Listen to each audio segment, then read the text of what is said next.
갈릴리에 모일 때 예수께서 제자들에게 이르시되 인자가 장차 사람들의 손에 넘겨져서 죽임을 당하고 제3일에 살아나리라 하시니 제자들이 매우 근심하더라. 가버나움에 이르니 반세계를 받는 자들이 베드로에게 나와 이르되 너의 선생은 반세계를 내지 아니하느냐. 이르되 내신다 하고 집에 들어가니 예수께서 먼저 이르시되 시몬아 내 생각은 어떠하냐. 세상 임금들이 누구에게 관세와 국세를 받느냐. 자기 아들에게냐 타인에게냐. 베드로가 이르되 타인에게니이다. 예수께서 이르시되 그렇다면 아들들은 세를 면하리라. 그러나 우리가 그들이 실족하지 않게 하기 위하여 내가 바다에 가서 낚시를 던져 먼저 오르는 고기를 가져 입을 열면 돈 한 세계를 얻을 것이니 가져다가 나와 너를 위하여 주라 하시니라. 아멘. 오늘 말씀은 성전과 그리스도라고 하는 제목으로 말씀을 전하려고 합니다. 설교 가운데서 이렇게 교리적 설교 또 신학적 설교를 하게 되면은 집중하여 듣지 아니하면 잘 이해를 할 수 없고 잘 깨달으면 엄청난 은혜가 되는 것이 바로 신학적 교리적 설교입니다. 예를 들어서 교훈적 설교는 쉽기 때문에 다 알아들을 수 있고 또 우리가 좋아하는 축복에 대한 메시지 전할 때도 그렇게 쉽게 잘 흡수되고 받아들입니다. 그런데 교리적인 이런 설교는 굉장히 심오하기 때문에 집중해서 들어야 그 뜻을 제대로 이해하고 은혜가 되게 되는 것입니다. 그런 의미에서 오늘은 굉장히 신학적이고 교리적인 그런 설교가 되겠습니다. 여러분 무엇이든지 어떤 우리가 연설이나 소설이나 어떤 문장이 있어가지고 특정한 부분만 빼내버리면 그게 잘 이해가 되지 않고 왜 이런 말을 했지, 왜 이런 글이 여기 있지라고 오해할 때가 참 많습니다.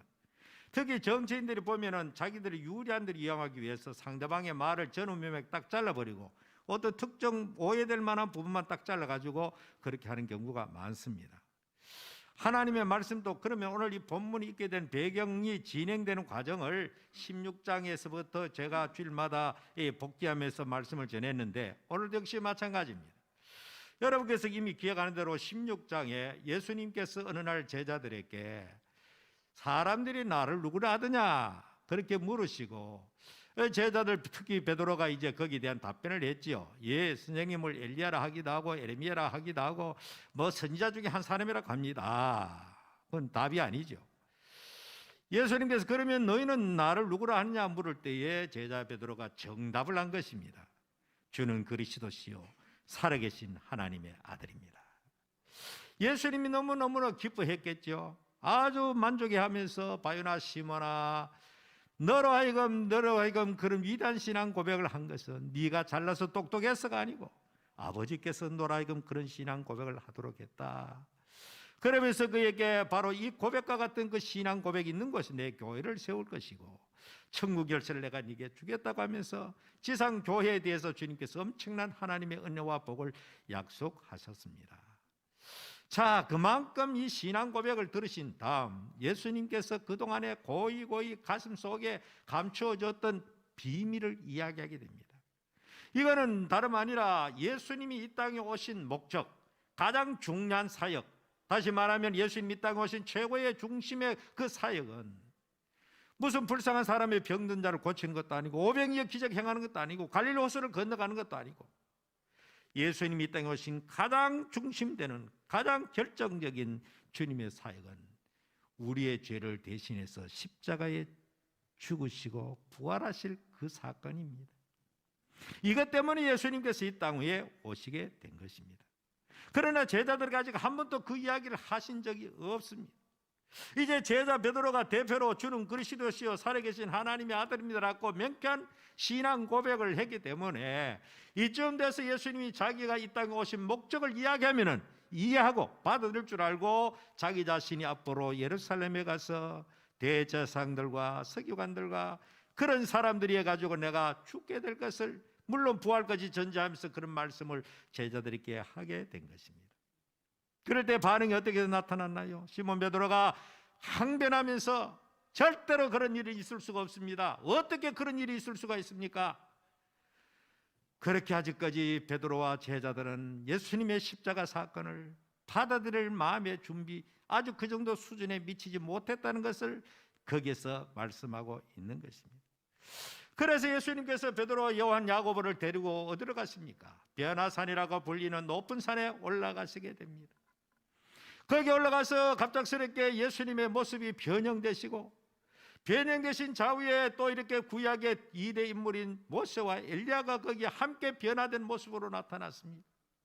제자들은 너무나 황홀하게 빠지기도 하고 너무나 놀랍기도 하고 두렵기도 하는 그 광경을 목격하게 되었는데, 예수님, 엘리야, 모세가 그날 그 산상에서 변화된 모습으로 그들의 화제의 중심, 대화의 중심, 의논의 중심이 바로 장차 예루살렘에 올라가서 우리를 위해서 죽으실 일에 대해서 그들이 의논하고 있었다는 것입니다.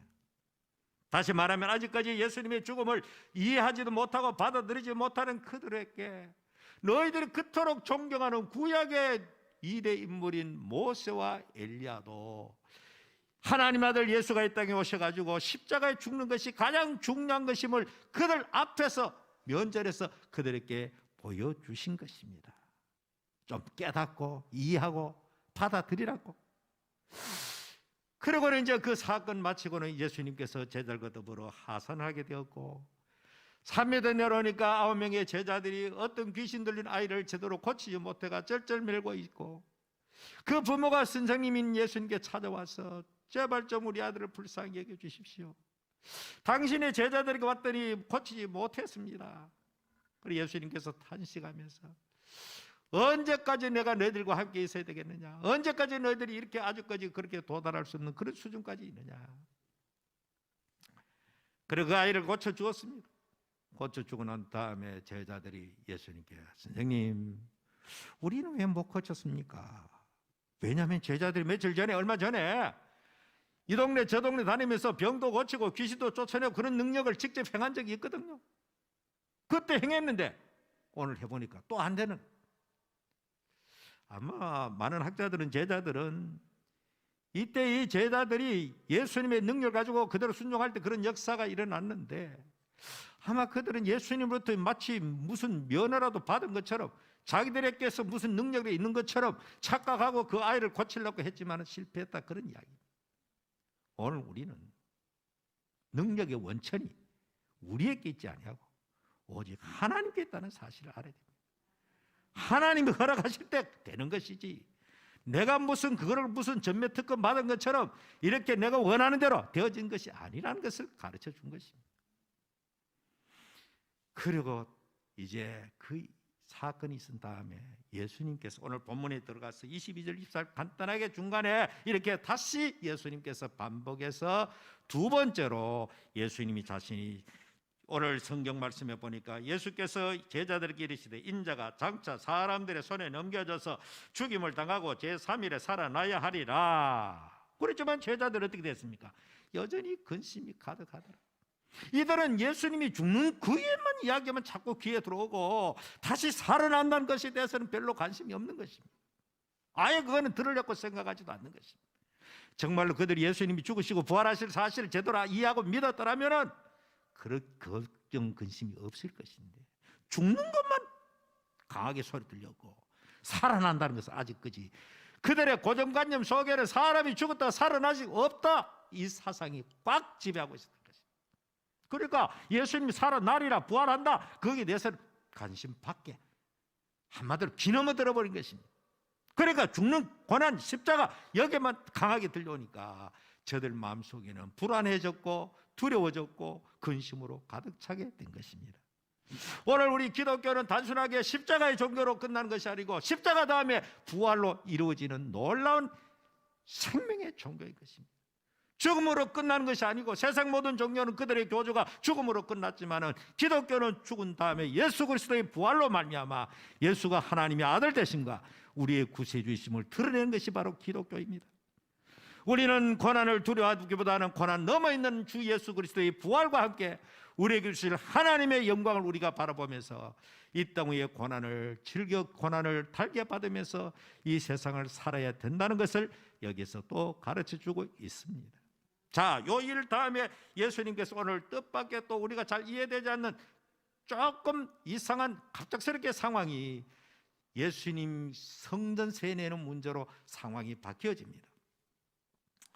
많은 사람들은 이 이야기를 읽으면은 그냥 예수님께서 성전세를 못 내다가 이 베드로에게 저 갈릴리 바다에 가서 희한한 방법으로 고기를 잡으면 거기 한 세겔 나오니까 그걸 가지고 내라. 참 희한한 이야기, 이것만 그냥 관심 두는데 여기 엄청난 신학적 교리적 함의가 숨어져 있다는 사실입니다. 자, 오늘 말씀해 보니까 가버나움이 이르니, 가버나움이라는 동네는 예수님의 활동의 주무대였고 예수님이 나사렛에서 이주해서 살았던 곳이고 베드로의 장모가 있는 곳이고 어쨌든 간에 예수님의 그 갈릴리 선교의 베이스 캠프와 같은 그런 중심지 역할을 했던 곳입니다. 이곳은 이 세금을 받는 관세청도 있고 상당히 그 시대에는 회당도 있고 상당히 중심지 역할을, 갈릴리 호수 주변의 여러 촌락 동네 중에서 이 가버나움이 센터 중심지 역할을 하는 곳이었습니다. 그래서 가버나움에 이르느니 반세겔 받는 자들이, 이 반세겔 받는 자들이라고 했습니다. 화폐의 단위 아니겠습니까? 반세겔. 자, 반세겔 받는 자들이 베드로에게 나와 이르되 너희 선생은 반세겔을 한 세겔 내지 않느냐? 여기서 제가 반세겔에 대해서 설명을 좀 해야 이 말씀 전체가 이해가 됩니다. 이스라엘 백성들이 애굽의 전 장자가 죽을 때에 이스라엘 백성들은 양의 피로 유월절을 통해 가지고 그들은 건짐을 받고 구원을 받게 됩니다. 일반적으로 말해 가지고 내 대신 누군가 가지고 대신 값을 지불한 것을 일반적으로 속전이라 그렇게 말합니다. 예를 들어 가지고 과거에 저 미국에 흑인 노예가 있을 때 어떤 사람이 그 노예 생활하는 걸 불쌍해 가지고 그 사람을 자유 해방을 주려고 하면은 노예의 값을 지불하고 그 사람을 사서 자유를 시켜야 그 사람이 자유하게 되는 것입니다. 이때 지불하는 돈이 바로 속전입니다. 속전. 돈, 속전 대신해서 지불하는 것.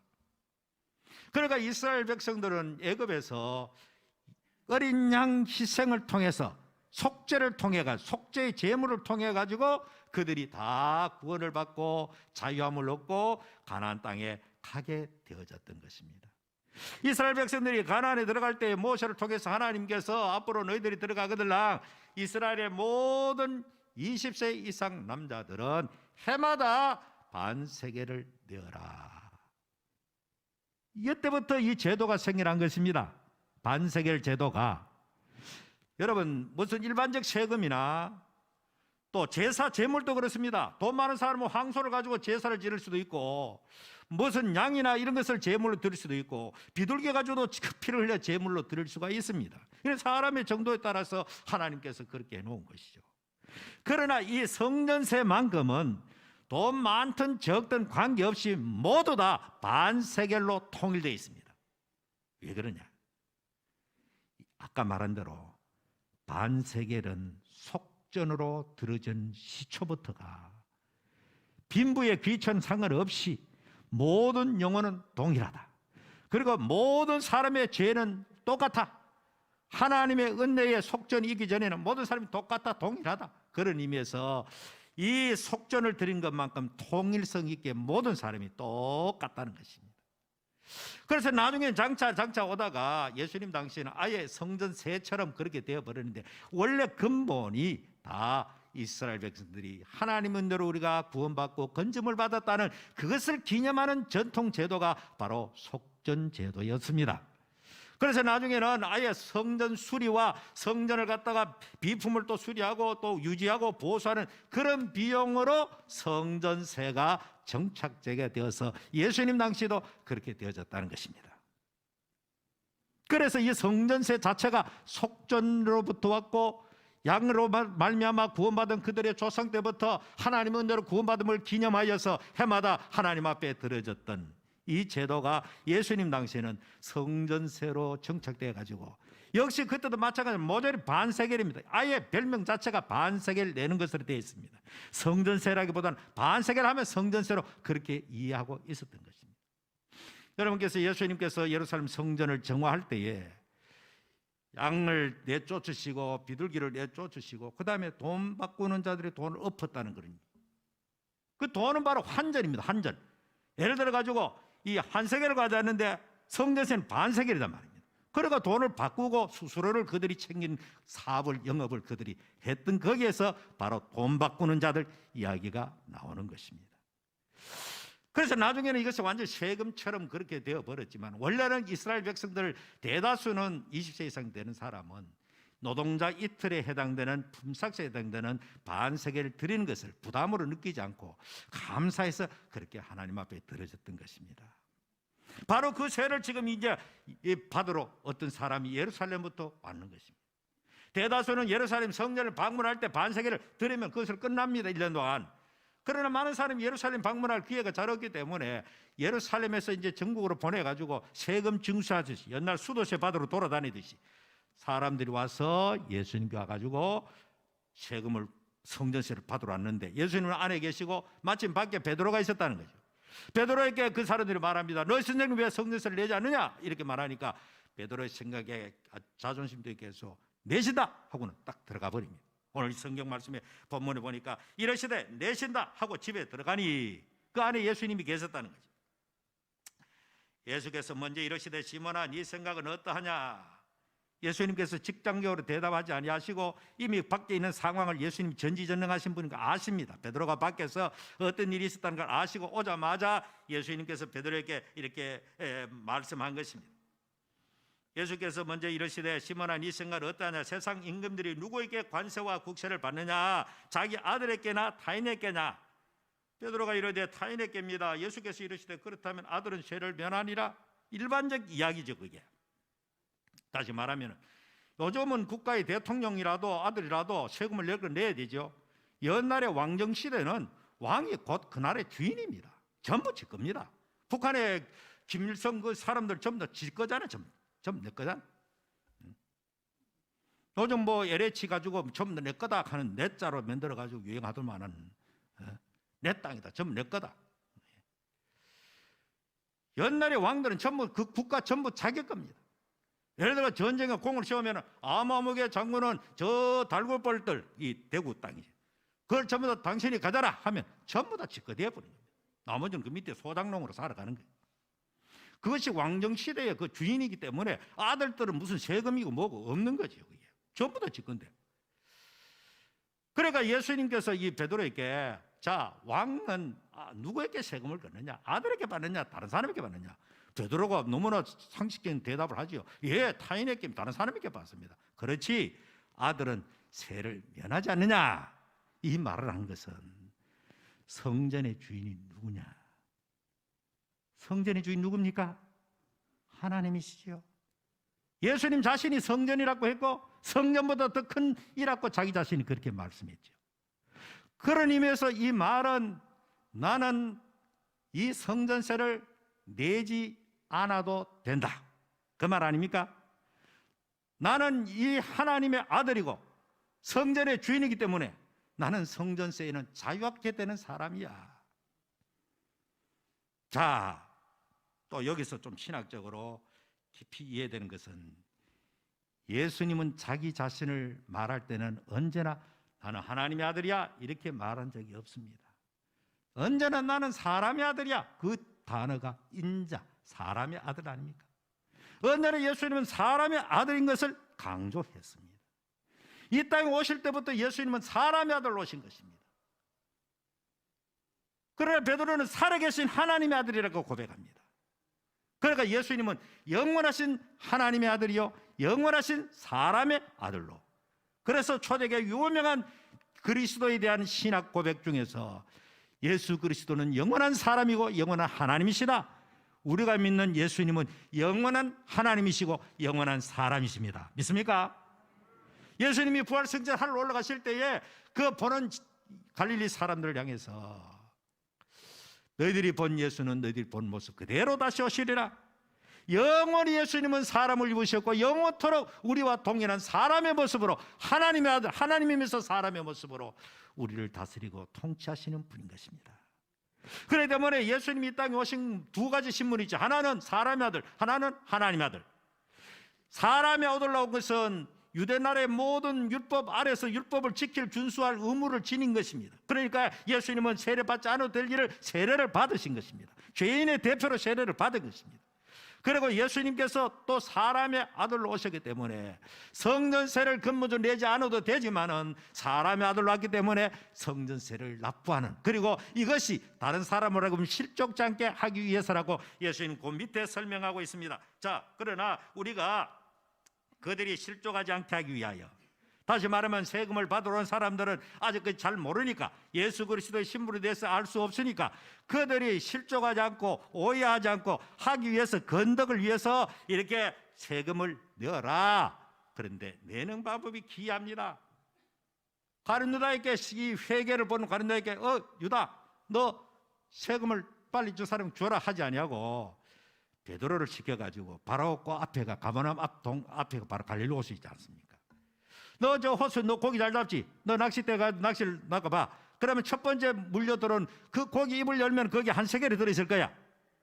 어떤 사람 말합니다. 참 예수님 유치하다. 뭐 이런 방법으로 이렇게 세금을 내느냐? 뭐 이런 이적이 다 있느냐? 그러나 여기에는 신비로운 것이 있습니다. 오늘 다시 말하면 예수님은 하나님의 아들, 성전의 주인 되신 하나님의 아들로서도 자기 자신을 말했지만은 또 하나님의 아들인 것을, 신적인 그 무엇을 드러내기 위해서 저 물속에 그 한 세겔 되는 고기가 삼켜 있는 것을 전지하신 하나님으로서 나타낸 것입니다. 그리고 그 물고기를 잡아가지고 베드로가 할 수 있는 전능하신 하나님, 그 잠깐 사람 보기는 아주 유치하게 보이지만 어떻게 물속에 있는 저 물고기가 어떻게 한 세겔 입에 이르는 걸 알 수 있느냐?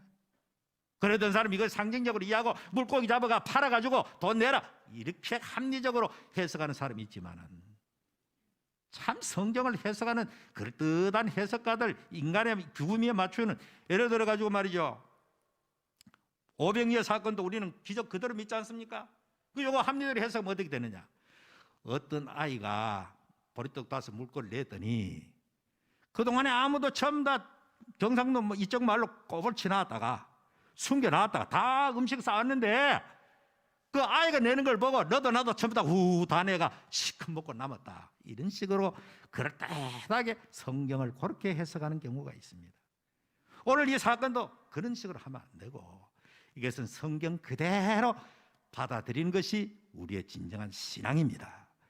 예수 그리스도의 전능하심, 예수 그리스도의 전지하심, 이것을 이 사건을 통해 드러내는 것입니다. 하나님의 아들의 어떤 것을 거기에서 드러내는 것입니다. 세금을 내는 것은 사람의 아들로 냈고 또 잡는 방법은 하나님의 아들로서 그렇게 두 가지가 동시에 나타난 것입니다. 다시 말하면 성전세가 원래 출발이 속전이라 그랬습니다. 대신한다는 의미입니다. 예수님 우리의 속전이 되기 위해서 이 세상에 오신 것입니다. 그렇기 때문에 예수님께서 율법의 저주 아래서 십자가에 죽으신 것입니다. 사람의 아들로서 십자가에 달려 돌아가신 것입니다. 그래서 우리는 더 이상 성전세에서 자유함을 얻는 진정한 하나님의 사람으로 살아갈 수 있도록 만들어 주신 것입니다. 그리고 아울러서 오늘 이 성경 말씀에서 이런 말씀이 있죠. 그러나 우리가 그들이 실족하지 않기 위해서, 참 중요한 말씀의 포인트입니다.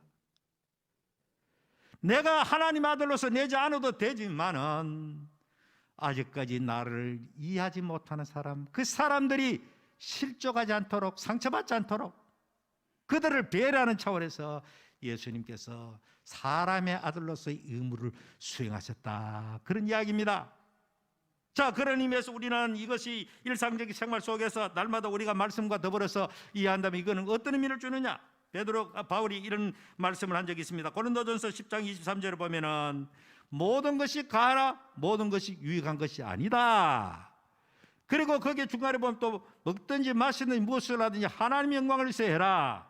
그리고 마지막 33절에 보면은 많은 사람의 유익을 구하여 그들로 구원을 얻게 하라, 이렇게 그 본문에 나타나 있습니다. 고린도전서 10장에.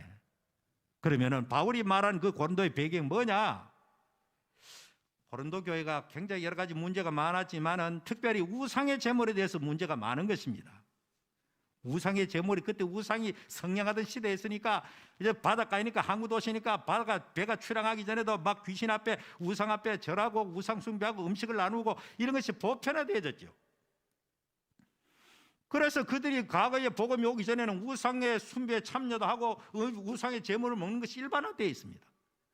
그런데 복음이 들어가고 고린도 교회가 세워지고 교회에 들어온 사람조차도 어떤 사람은 두 가지 나누어진 것입니다.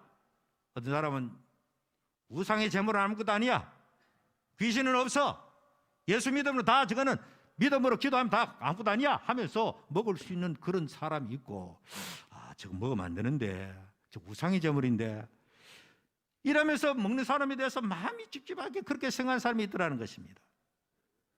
바울은 어떤 사람입니까? 누구보다 믿음이 뛰어난 사람이죠. 우상은 아무것도 아니라고 누구보다 많이 생각하는 사람이지만은, 그래서 그 교회가 믿음 좋은 척하고 그냥 막 저거 먹으면 안 되는데 그냥 믿음이 연약한 사람 앞에서 막 보란듯이 과시하듯이 먹는 사람이 있어가지고 바울이 그런 사람들을 책망하기 위해서, 그래 우리가 하나님의 자녀로서 자유하는 사람이지만은 뭐든지 가하지만은 가하다 교회가 다 유익한 것이 아니야. 오늘 우리 그리스도인들이 그 행동에 중요한 지침을, 예수님도 오늘 이에게 남을 실족하지 않기 위해서 우리가 세금을 내자 하는 말이나, 바울이 모든 사람에게 이렇게 모든 것이 가하지만 유익되는 것이 아니다. 그래서 그 마지막 부문에 보면은 많은 사람의 유익을 구하여, 그러니까 오늘 그리스도인들은 우리가 하나님의 자녀니까 이제는 내 자유야, 마음대로 해, 율법으로부터 자유고 우리는 하나님의 자유니까 믿지 않은 사람이 뭘 하든지 말든지 우리는 내 마음대로 해야 되겠어. 이거는 대단히 성경을 아주 잘못 이해하고 있는 것입니다. 예를 들어 가지고 코로나 사태로 말미암아 교회가 지금 많은 어려움 속에 있습니다. 그런 가운데서 일부 집단에서 뭐 우리 정통 교회는 아니지만은 모여가지고 매일 집회를 하고 거기에 숙식을 하고 하다 보니까 집단적으로 감염돼가지고 이것이 보도되니까 안 믿는 세상 사람들은 전부 다 뭐 교회가 똑같은 그런 거로 생각해 보니까 상당히 교회가 지금 설 자리가 없을 정도로 지금 어렵게 되어 있다는 거죠. 우리가 예수를 믿는다 할지라도 하나님의 자녀고 자유함을 받는 사람일지라도 우리는 믿지 않은 사람에게 건덕적인 그런 데 있어서 우리는 자유함이 있어서는 안 됩니다.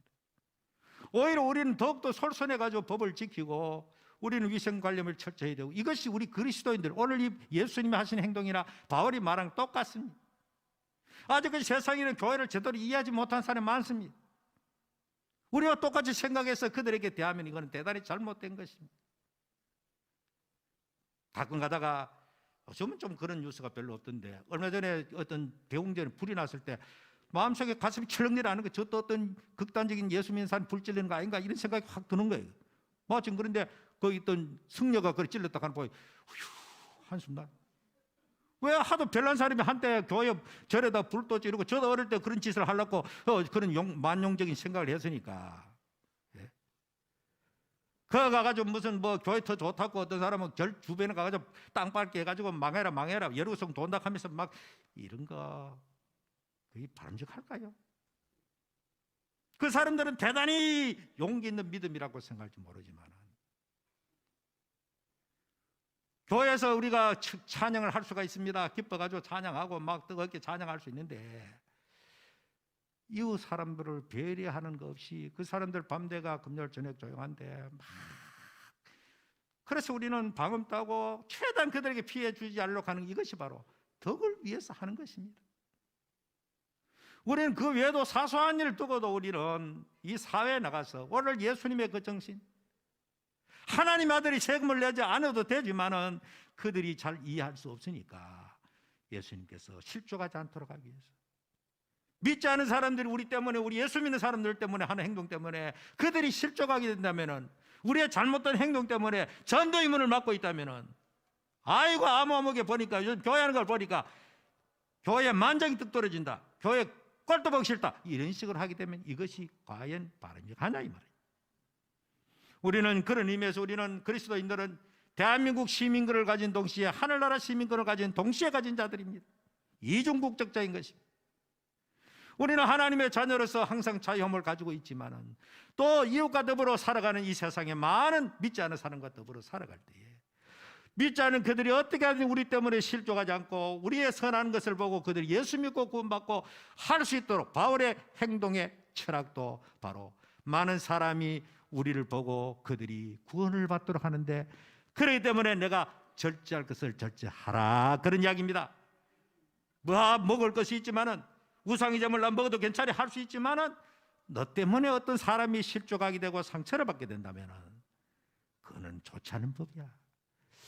그래서 오늘 우리 교회 성도들도 앞으로 좀 더 수준을 이 세상에 나갔을 때라도 우리 그리스도인들이 하나님 말씀의 은혜를 받고 세상에 나가서도 정말로 선한 영향력을 끼치는 손가락질 대상이 되지 않는, 물론 우리가 복음 때문에 본질적 가치 때문에 주를 위해서 생명을 걸 때는 걸어야 되겠지만은 그렇지 않은 문제 가지고 세상과 자꾸 부닥치고 그들에게 좋지 않은 이미지를 준다면은 이거는 도저히 우리는 진정한 그리스도인을 볼 수가 없는 것입니다.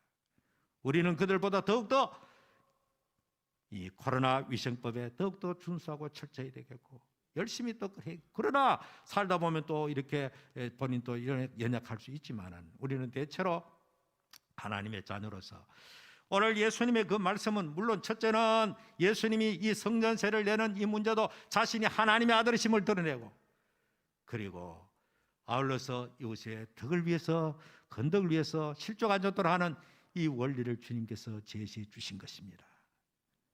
그리고 예수님께서 속전, 다시 말하면 십자가에서 우리를 위해서 완전한 속죄가 되어 주시기 때문에 우리는 더 이상 성전의 제도도 사라지고 성전에 올라가서 제사하는 제사 제도도 사라지고 더 이상 성전 제도 내지 않는 그런 시대로 우리가 은혜 속에 살 수가 있게 된 것입니다. 바로 오늘 이 놀라우신 주님의 은혜를 감사하면서 우리는 늘 주님의 은혜를 마음속에 중심에 가로새기면서 오늘 또 자로도 우로도 치우치지 않는 진정한 그리스도인의 삶을 살아가는 우리 모든 성도가 되기를 주의 이름으로 축복합니다. 살아계신 주님, 오늘도 부족하고 연약한 저희들입니다. 하나님께서 우리를 사랑하사 그리스도 예수를 통하여 속전의 제물이 되심으로 우리가 자유함을 얻고 하나님의 자녀가 되어서오니, 그럴지라도 우리는 세상에 살할 때에 이 세상 사람들 앞에 덕을 끼치며 그들의 손가락질 대상이 되지 않고 모든 사람이 실족하지 않고 오히려 우리의 선한 행실을 보고 그들에게 하나님 영광 돌리고 예수 믿고 구원받는 기회를 우리 그들에게 제공할 수 있도록 우리의 모든 생각과 마음과 행동들이 하나님 보시기 아름다운 삶을 살 수 있도록 은혜를 내려 주시옵소서. 예수님 이름으로 기도하옵나이다. 아멘.